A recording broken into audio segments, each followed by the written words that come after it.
দেখিবলৈ পোৱা গৈছে যে চৰাইদেউ মৈদাম যেহেতু বিশ্ব ঐতিহ্য ক্ষেত্ৰৰ দিশে আগবাঢ়িছে আৰু যেহেতু দিল্লীত যি বিশ্ব ঐতিহ্য ক্ষেত্ৰৰ যি সন্মিলন ইতিমধ্যে অনুষ্ঠিত হৈ আছে তাত যেহেতু এবাৰ ভাৰত চৰকাৰে অধ্যক্ষতা কৰিছে আৰু ইয়াৰ পাছতে এটা কথা যেহেতু মুখ্যমন্ত্ৰীগৰাকীয়ে ছ'চিয়েল মিডিয়াৰ যোগেদি জনাইছিল যে পূৰ্ণ সম্ভাৱনাৰ কথা ইংগিত দিছিল আচলতে চৰাইদেউ মৈদাম বিশ্ব ঐতিহ্য ক্ষেত্ৰলৈ আগবাঢ়িছে বুলি আৰু ইয়াৰ পাছতে যেহেতু চৰাইদেউ মৈদামক সজাই পৰাই তোলা হৈছিল যেহেতু বিশ্ব ঐতিহ্য ক্ষেত্ৰৰ যি তালিকাভুক্ত হোৱাৰ সময়ৰ পৰাই আচলতে দেখিবলৈ পোৱা গৈছিল যে চৰাইদেউ মৈদামক সম্পূৰ্ণৰূপে সজাই পৰাই তোলাৰ কাৰণে ইতিমধ্যে প্ৰস্তুতি প্ৰায় সম্পূৰ্ণ হৈছে যেহেতু অসম চৰকাৰৰ পুৰাতত্ব বিভাগৰ লগতে কেন্দ্ৰীয় চৰকাৰৰ প্ৰত্নতত্ত্ব বিভাগে যি প্ৰচেষ্টা হাতত লৈছিল দুটাকৈ বিভাগে আচলতে এই গোটেই মৈদামখিনিৰ সংৰক্ষণৰ কাৰণে তেওঁলোকে ইয়াত ব্যৱস্থা কৰি থকা দেখিবলৈ পোৱা গৈছে আৰু যেহেতু ইয়াৰ স্থানীয় যিসকল লোক আছে তেওঁলোকেও যথেষ্ট উৎফুল্লিত আৰু তেওঁলোকে যিহেতু এই মৈদামসমূহ তেওঁলোকে যেহেতু বহুদিনৰ পৰাই আচলতে যি উপেক্ষিত হৈ আছিল চৰাইদেউ মৈদামৰ যি 600 বছৰীয়া ইতিহাস জড়িত হৈ থকা এই আহোম স্বৰ্গদেউসকলৰ স্মৃতি বহন কৰি আছে আৰু এই মৈদামসমূহে আচলতে যি আহোম স্বৰ্গদেউসকলৰ সময়ত যি তেওঁলোকে ইয়াত ৰাজত্ব কৰিছিল আচলতে চৰাইদেউ মৈদাম আচলতে যি ঠাইত আছে সেই চৰাইদেউ মৈদাম আচলতে আহোম ৰজাৰ যি চাওলুং চুকাফাই যি বৰ অসম গঢ়িছিল তাৰ প্ৰথমখন ৰাজধানী আচলতে চৰাইদেউ আছিল আৰু এই চৰাইদেউতে পাছলৈ গৈ ই উপাসনাস্থলীলৈ পৰিণত হয় আৰু তাতে গৈ তেওঁলোকৰ যিসকল স্বৰ্গদেউ আছে সেই স্বৰ্গদেউসকলৰ ইয়াত মৈদামসমূহ সংৰক্ষিত অৱস্থাত এতিয়াও বৰ্তমান যি আমি দেখিবলৈ পাইছোঁ যি পৃথিৱীৰ ভিতৰতে বিৰল এক দৃশ্য আৰু যি মৈদামসমূহৰ যি গঠন প্ৰক্ৰিয়া ইয়াৰ যি ধৰণে মৈদামসমূহ আচলতে মৈদাম দিয়া হৈছিল স্বৰ্গদেউসকলক সেই মৈদামসমূহ আজি পৃথিৱীৰ ক'তো দেখিবলৈ পোৱা নাযায় যিয়ে আজি বিশ্ব ঐতিহ্য ক্ষেত্ৰত তেওঁলোকৰ নাম অন্তৰ্ভুক্ত কৰিবলৈ সক্ষম হৈছে আৰু 600 বছৰীয়া যি ইতিহাস যি আছিল সেই তাত প্ৰায় 100ৰো অধিক ইয়াত মৈদাম আছে আৰু এই মৈদামসমূহ ইতিমধ্যে চৰকাৰে সংৰক্ষণৰ কাৰণে ব্যৱস্থা লৈছে আচলতে ক'ব লাগিব যে এই যি দীৰ্ঘদিন ধৰি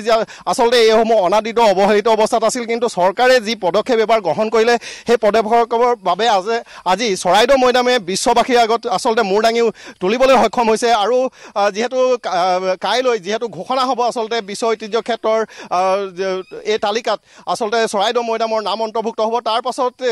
কেনেধৰণে ইয়াত আচলতে আন্তঃগাঁথনি আৰু উন্নত হ'ব বুলি জানিব পৰা গৈছে কাইলৈ আচলতে প্ৰগ্ৰেম ইয়াত কেইবাটাও আছে অনুষ্ঠান ৰাখিছে আমি ইয়াৰ স্থানীয় এজন ব্যক্তি আছে আমি তেওঁৰ সৈতে জানিব বিচাৰিম কি ক'ব আচলতে চৰাইদেউ মৈদাম এতিয়া বিশ্ব ঐতিহ্য ক্ষেত্ৰৰ তালিকাত অন্তৰ্ভুক্ত হোৱাৰ দিশে আৰু কাইলৈ কেইবাটাও প্ৰগ্ৰেম ইয়াত ৰাখিছে কি ক'ব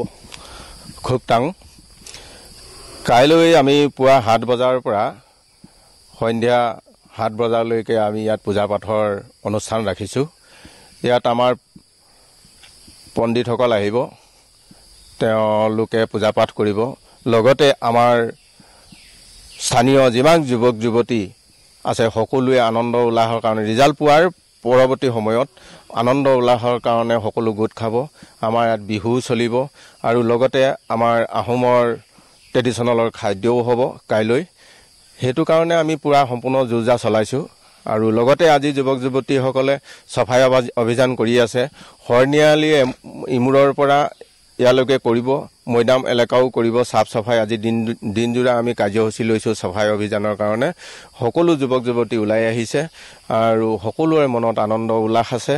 কাইলৈ দিনটো কাৰ্যসূচীত আমাৰ মন্ত্ৰী মাননীয় যোগেন মোহন ডাঙৰীয়া আমাৰ লগত থাকিব আৰু বিভিন্ন দল সংগঠনো আমি নিমন্ত্ৰণ জনাইছোঁ তেখেতলোকো আহিব আৰু আমাৰ স্থানীয়তো সকলো লোক থাকিবই আৰু তৰ্পণ সমিতিৰ সকলো কৰ্মকৰ্তা বিষয়ববীয়া উপস্থিত থাকিব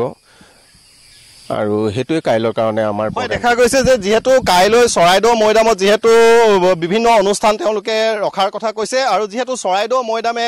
বিশ্ব দৰবাৰত প্ৰতিষ্ঠা হোৱাৰ পাছতে এই অঞ্চলটোৰ যিসকল লোক আছে তেওঁলোকৰ অৰ্থসামাজিক দিশতো যথেষ্টখিনি উন্নতি সাধন হ'ব ইয়াৰ যিসকল যুৱক যুৱতী আছে তেওঁলোকে আজি পুৱাৰ ভাগৰ পৰাই দেখিবলৈ পোৱা গৈছে যে চৰাইদেউ মৈদামৰ বিভিন্ন ঠাইত চাফাই অভিযান আৰম্ভ কৰিছে তেওঁলোকে অঞ্চলটো যাতে নিকা কৰি ৰাখিব পাৰে তাৰ কাৰণে ব্যৱস্থা কৰিছে আৰু আমি যিহেতু দেখুৱাম মৈদামৰ পৰিৱেশ আচলতে মৈদামৰ যি আন্তঃগাঁথনি ইয়াৰ ভিতৰৰ পৰিৱেশ আৰু ভিতৰ অঞ্চলত আচলতে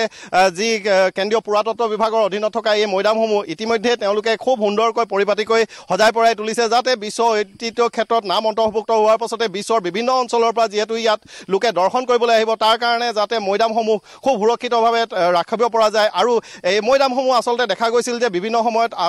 পূৰ্বতে আমি বাতৰি প্ৰকাশ কৰি আহিছিলোঁ যে মৈদামসমূহ অৱহেলিত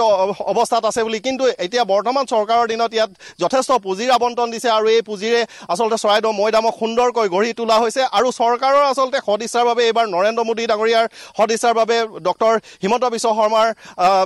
সদিচ্ছাৰ বাবে আচলতে মৈদামে বিশ্ব দৰবাৰত তালিকা অন্তৰ্ভুক্ত হ'বলৈ সক্ষম হ'ল। এই কথা আচলতে চৰাইদেউবাসীয়ে নালাগে অসমবাসীৰ মুখে মুখে আচলতে এই